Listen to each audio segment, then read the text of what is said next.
boa noite sobre o texto A Verdadeira Propriedade, do Espírito Pascal, do capítulo 16 do Evangelho segundo o Espiritismo, que é um capítulo, então, dedicado à reflexão sobre a riqueza. Então, dentro dessa reflexão, estávamos apontando já um primeiro elemento importante, que era a ideia de usufruto, né? Então, relembrando o texto que já tinha sido lido. O homem só possui, em plena propriedade, aquilo que lhe é dado levar desse mundo. Do que encontra ao chegar e deixa ao partir, goza ele enquanto aqui permanece. Forçado, porém, que é a abandonar tudo isso, não tem de suas riquezas a posse real, mas simplesmente o usufruto. Então, como já havíamos comentado, o usufruto é essa ideia de que nada do que tem origem na matéria nos pertence de fato. Quando viemos para a nossa experiência da carne, nós podemos usufruir da matéria como ferramentas para o nosso processo reencarnatório. Então, através das ferramentas da matéria é que podemos desenvolver as habilidades necessárias, vivenciar aquilo que é necessário para o nosso aprimoramento espiritual. Então, essa é a ideia do usufruto da matéria. Então, dentro, dessa reflexão, o Espírito Pascal ele faz algumas indagações sobre a ideia da verdadeira propriedade. Então, ele diz o seguinte: que é então que ele, o Espírito encarnado, possui? Nada do que é de uso do corpo, tudo o que é de uso da alma, a inteligência, os conhecimentos, as qualidades morais, é isso de fato que nós possuímos. As qualidades que são da nossa alma, o usufruto da matéria, ele é algo que nós temos por momentos da experiência. Mas o que nós levamos dessa vida para o mundo espiritual, o que compõe o uso da nossa alma, da nossa personalidade, do nosso ser, isso sim é de fato a nossa propriedade. Então, ele faz uma segunda pergunta. Ele diz o seguinte: ninguém lhe perguntará, quando tu chegares ao mundo espiritual, quanto tinhas de terra, que posição ocupavas, eras príncipe ou operário. Perguntar-lhe-ão: que trazes contigo? Não se lhe avariarão os bens nem os títulos, mas a soma das virtudes que possua. Então, essa pergunta é por demais importante.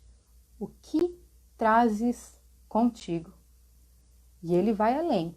Com a moeda terrestre, has podido comprar campos, casas, palácios. Aqui, tudo se paga com as qualidades da alma. És rico dessas qualidades? E aqui nós podemos destacar essas duas perguntas que o Pascal coloca, que trazes contigo e és rico dessas qualidades, como perguntas fundamentais para a nossa reflexão interna, para a nossa reforma íntima. Que possamos trazer essas indagações para os nossos momentos de reflexão cotidiana, porque essa é uma reflexão que traz desdobramentos por demais profundos. Se cada um pensar, se eu desencarnar hoje, se hoje eu chegar ao mundo espiritual, o que de fato eu levarei comigo? O que de fato eu possuo? Será que eu sou rica das qualidades da alma? Será que na minha experiência da carne eu fiz um bom usufruto, um bom uso da matéria a fim de construir as qualidades que de fato me são importantes, as qualidades da alma que de fato eu levarei comigo para a vida espiritual? Essas são perguntas que devem ser feitas intimamente. Cada um de nós, só na nossa reflexão íntima, que somos capazes de fazer a observação dessas qualidades da alma. Será que eu tenho boas intenções, mas ainda falho nas minhas atitudes? Será que eu já melhorei de algo que eu mesmo já tinha percebido que tinha como falha nesse processo reencarnatório? Então, essa pergunta, ela deve ser feita muitas vezes para nós mesmos, nesse nosso processo íntimo de reforma. Nesse capítulo, Kardec faz uma reflexão muito importante.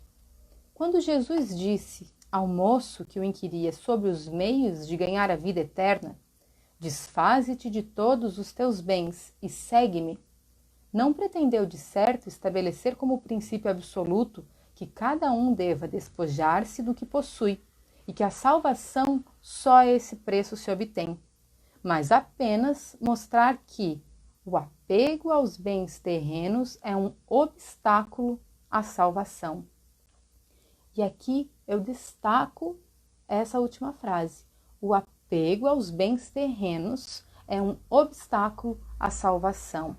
Por que é importante esse destaque? Porque, quem sabe, nós que fazemos parte do movimento espírita, que buscamos na literatura espírita, na reflexão das mensagens de Jesus, uma ideia de crescimento íntimo, né? Uma ideia de melhoramento, quem sabe nós já tenhamos entendido a essa altura do campeonato que os bens materiais não vão me salvar, de que não é a matéria que vai medir se eu conseguir ou não atingir, né, algumas das metas que eu tinha colocado para essa encarnação, que eu tenha conseguido avançar em certos pontos que eram necessários. Não são os nossos bens terrenos que farão isso, mas aqui ele coloca o seguinte, que nos apegar aos bens terrenos é um obstáculo à salvação. E isso é muito importante, porque quando nos apegamos, quando dedicamos o nosso tempo, o nosso processo mental, a nossa energia ao apego dos bens terrenos, estamos criando um obstáculo para a nossa salvação, porque estamos desviando a nossa atenção daquilo que de fato é importante. E aqui, nesse ponto, eu trago uma conexão com a mensagem de Jesus. Eu busquei, então, o Sermão da Montanha, no Evangelho de Mateus. O Sermão da Montanha está organizado entre o capítulo 5 e o capítulo 7 do Evangelho de Mateus. E o Sermão da Montanha, então, ele está no início dos processos da pregação de Jesus, e ali ele coloca muito das bases do que é o ensinamento de Jesus. Então, ele começa nas bem-aventuranças, passa pela missão dos discípulos, a lei, a justiça e o reino, 6 contrastes na interpretação da lei, 3 obras de justiça, a oração do Pai Nosso, que está no Sermão da Montanha, e 3 proibições e 3 advertências. Então, aqui o Sermão da Montanha ele tem como um fio condutor toda uma reflexão que Jesus estava fazendo sobre a lei daquela época, né? Sobre as interpretações da lei, sobre essa ideia, então, do que podia e não podia ser feito. Eu escolhi um trecho que chama 3 proibições, que está no capítulo 6 e 7 do Evangelho de Mateus. Essas 3 proibições que Jesus está falando nesse texto seriam: não entesoureis para vós tesouro sobre a terra, não podereis servir a Deus e a Mamon, não julgueis para que não sejais julgados. Então seriam essas, né, as 3 proibições do contexto dessa passagem. Eu selecionei alguns trechos que eu acho que dialogam muito com essa leitura que nós fizemos do Evangelho segundo o Espiritismo. Esse texto começa da seguinte maneira: não entesoureis para vós tesouros sobre a terra, onde a traça e a corrosão consomem, e onde os ladrões arrombam e roubam. Entesourai para vós tesouros no céu, onde nem a traça, nem a corrosão consomem. E onde os ladrões, entesourai para vós tesouros no céu, onde nem a traça, nem a corrosão consomem, e onde os ladrões não arrombam, nem roubam. Pois, onde está o teu tesouro, estará também o teu coração. Então, essa última frase é muito importante. Olha o que Jesus está nos dizendo. Onde está o teu tesouro, estará ali também o teu coração. Jesus não está dizendo que o nosso tesouro é o nosso coração. Ele está dizendo que o tesouro que nós juntarmos na nossa vida, lá com o tesouro estará depositado também o nosso coração.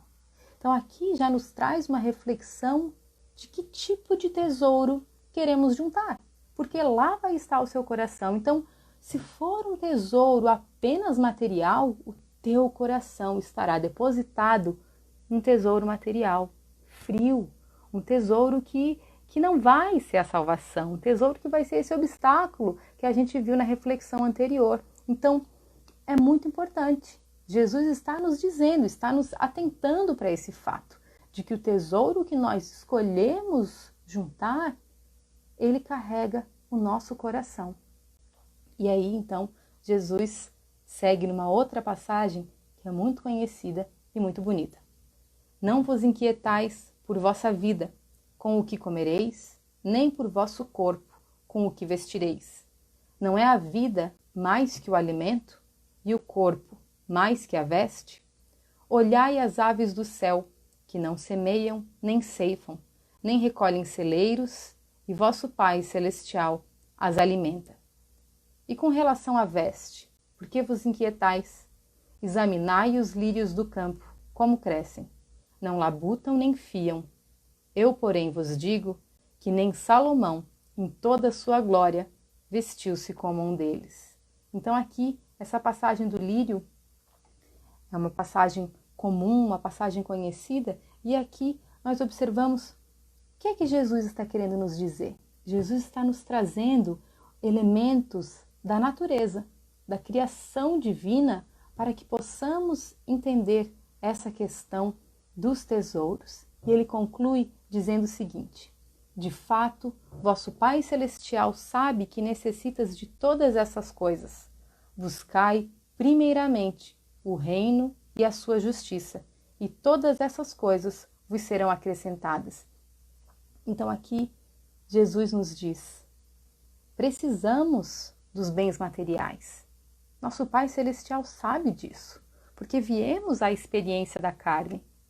Estamos aqui, o nosso corpo perece, precisamos nos alimentar, precisamos nos vestir, mas aqui a intenção de Jesus é mostrar que, primeiro, devemos pensar no reino de Deus. Primeiro devemos pensar na justiça de Deus.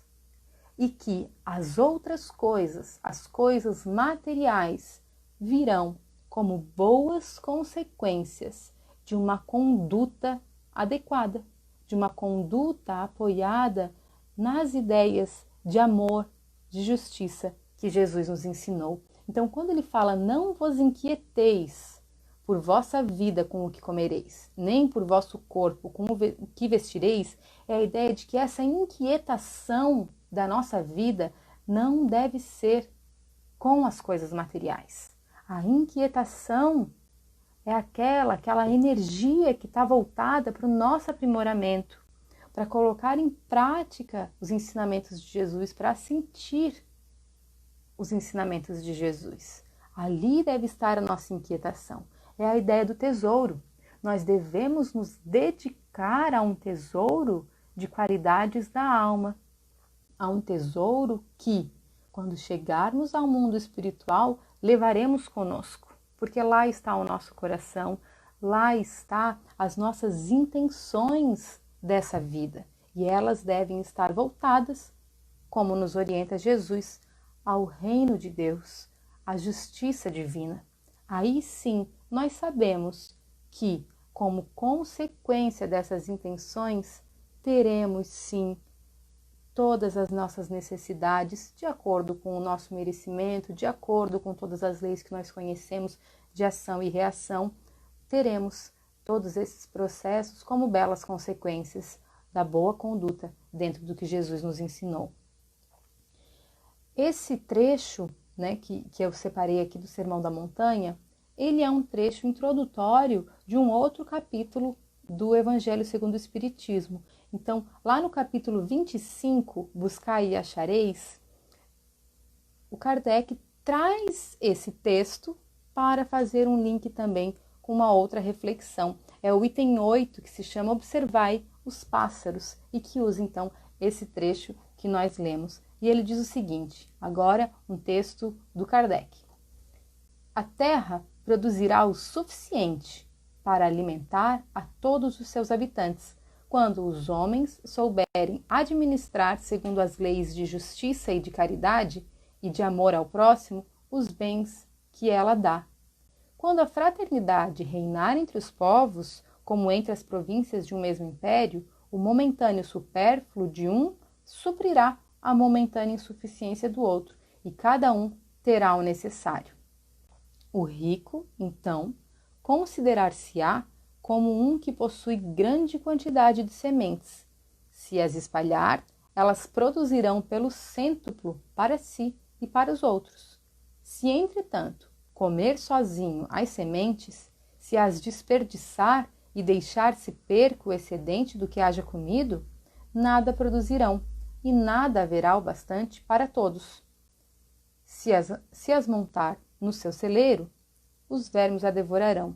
Daí o haver Jesus dito, não acumuleis tesouros na terra, pois que são perecíveis, acumulai-os no céu, onde são eternos. Em outros termos, não ligueis aos bens materiais mais importância do que aos espirituais, e sabeis sacrificar os primeiros aos segundos. Então aqui o próprio Evangelho busca esse trecho do Sermão da Montanha para fazer então essa reflexão sobre os nossos bens e sobre a riqueza. E aqui nesse próprio trecho, Kardec coloca que ele se conecta com as instruções dos Espíritos do capítulo 16. Então o próprio Evangelho dialoga entre si, colocando então essas reflexões. Aqui nós podemos perceber que se trata não só dos nossos bens pessoais, mas de entender que a terra deve ser usufruto coletivo. E que quando alguém se coloca na posição de ser rico, como nós chamamos, né, de ter a abundância da matéria, ele pode ser alguém que guarda essas sementes nos seus próprios celeiros ou alguém que compartilha essa semente e nesse processo então divide a sua riqueza. É a ideia que é colocada aqui de que a terra produz o que é o suficiente. Somos nós que nos nossos processos, onde nos apegamos à matéria, que não conseguimos compreender as ideias de divisão, de coletividade, né? Então nós acabamos nos cercando dos nossos bens e não compartilhando, não olhando ao próximo, né? Pensando então nessa ideia de divisão. Então aqui a ideia é a semente, a matéria é essa semente. Ela pode encerrar a sua existência ali e perecer, acumulada num celeiro, ou essa matéria pode se multiplicar, pode tanto oferecer o que é necessário para quem a tem, para quem tem a posse dela, mas ela também pode ser plantada, pode ser semeada e os seus frutos multiplicados a muitos. E aí então um exemplo, né, um bom exemplo de o que pode ser feito com a matéria, com o usufruto da matéria. Nesse processo, a gente pode tentar entender que as mensagens, tanto nesse diálogo do Evangelho, quanto nessa passagem de Jesus, é que nós possamos não demonizar a matéria, mas entender que são os nossos sentimentos para com a matéria que são importantes. Nós possamos ter o sentimento de entender que a matéria está aqui para que eu use ela para o bem, para o meu crescimento, que eu compartilhe e que propicie que essa matéria traga bons frutos a todos, ou eu posso me apegar a ela e eu posso acabar me inquietando demais com o que é de matéria e me esquecer de outros processos mais importantes, mais profundos ao meu crescimento. Então aqui é sempre interessante que possamos nos lembrar da passagem dos pássaros e dos lírios, pensar na beleza dos pássaros, na beleza dos lírios que Jesus aqui coloca e que estão aqui, livres para o usufruto, compõem a matéria, compõem a coletividade, a natureza, a ninguém pertencem. Aqui estão para todos e que vivem a sua vida, fazem parte do seu processo de equilíbrio e que então Deus, a natureza, provê a eles. Então essa é uma ideia bonita, é uma bela imagem que podemos colocar em mente para nos manter sempre pensando nisso. Então essa ideia de que esse momento de reflexão sobre a matéria é muito importante. Estamos vivendo um momento diferente, um momento de pandemia, um momento de reclusão, um momento onde estamos alterando a nossa relação com o trabalho, a nossa relação com as outras pessoas, a nossa relação com o lar, com os nossos pares que vivem conosco. Estamos vivendo esse momento de mudança profunda. E essa reflexão sobre a verdadeira propriedade cai muito bem a esse momento onde estamos refletindo sobre a nossa conexão também com os bens materiais. Então, é muito importante que possamos aproveitar tudo isso para trazer uma bela reflexão. E como meio de buscarmos uma imagem que nos inspire a toda essa reflexão sobre a matéria, as atitudes, a qualidade da alma, eu trago aqui um conto do irmão X, que está no livro Contos e Apólogos, e que se chama A Escolha do Senhor.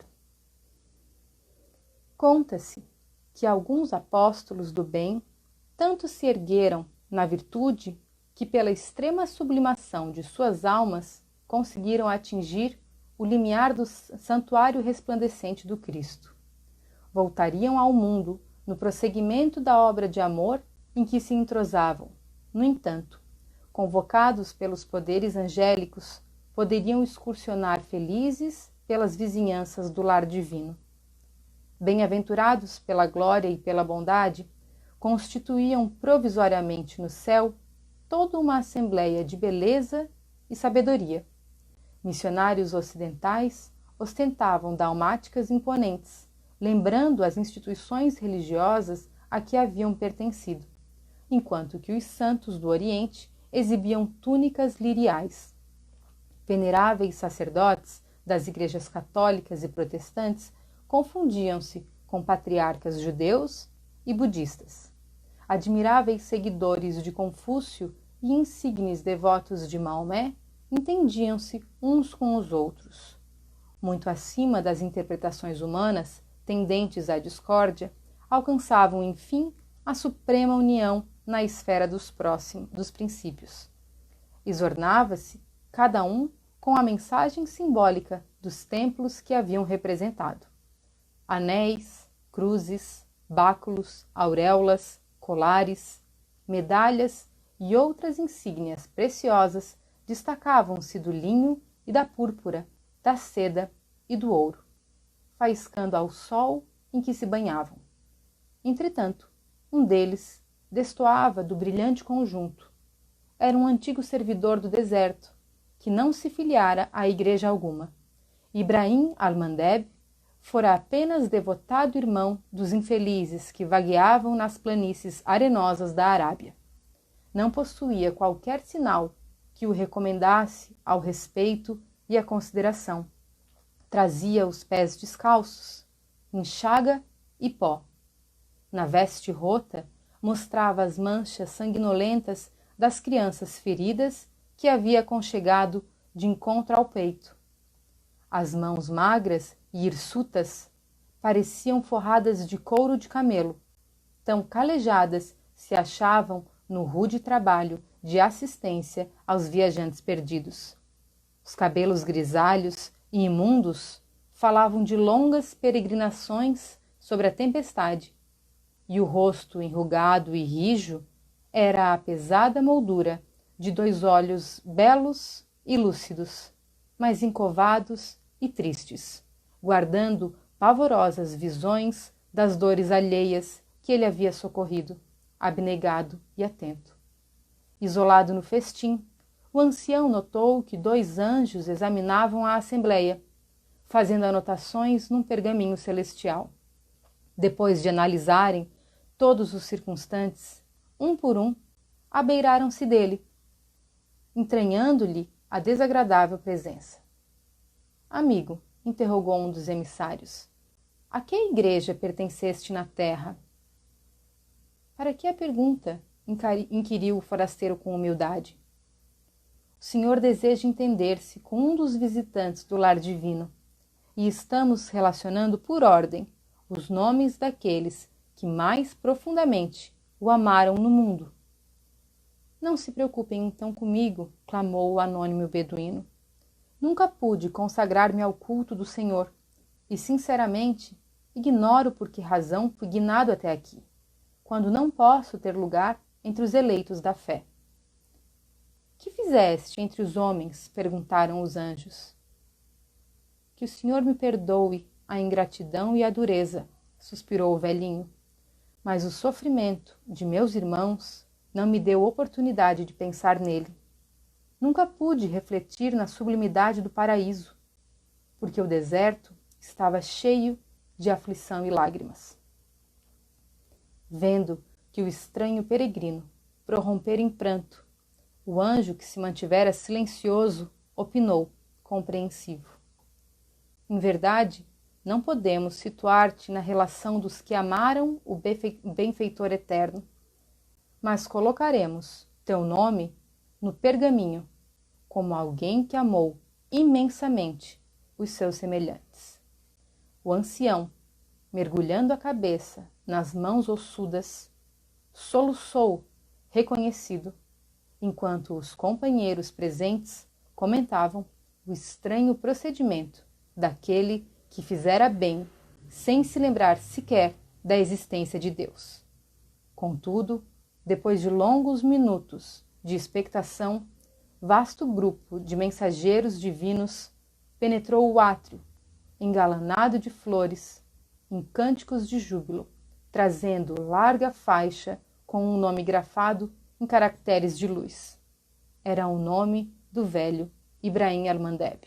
Pretendia o Senhor conversar com ele.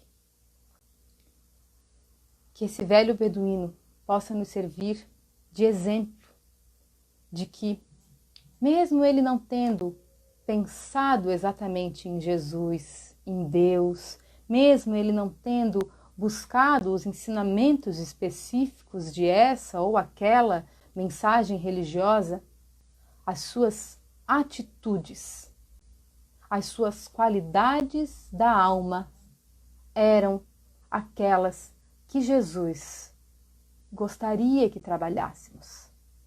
Eram aquelas qualidades que devemos buscar no nosso processo de melhoramento. Ele dedicou a sua vida a auxiliar os seus companheiros.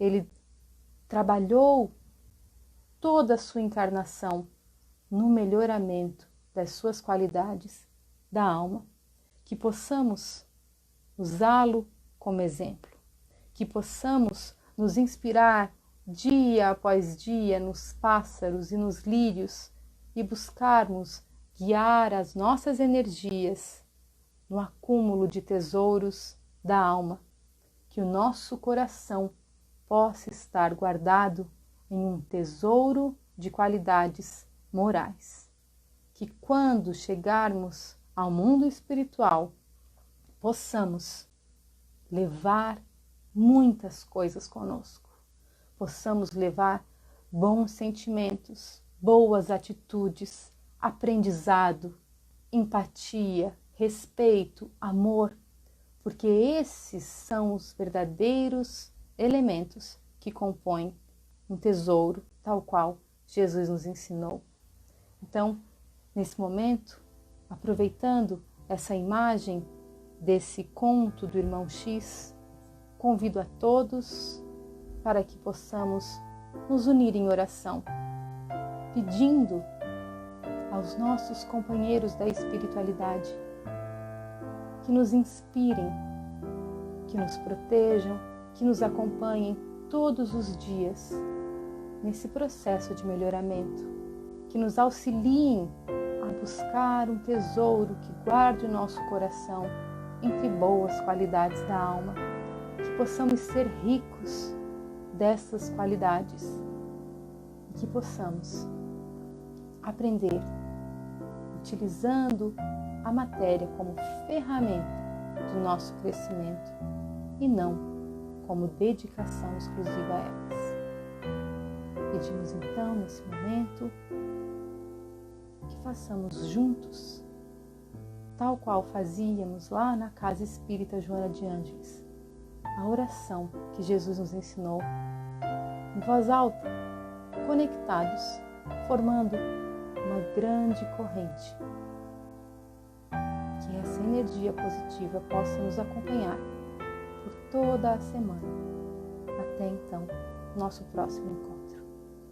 Pai nosso que estais nos céus, santificado seja o vosso nome. Venha a nós o vosso reino. Seja feita a vossa vontade, assim na terra como nos céus. O pão nosso de cada dia dai-nos hoje.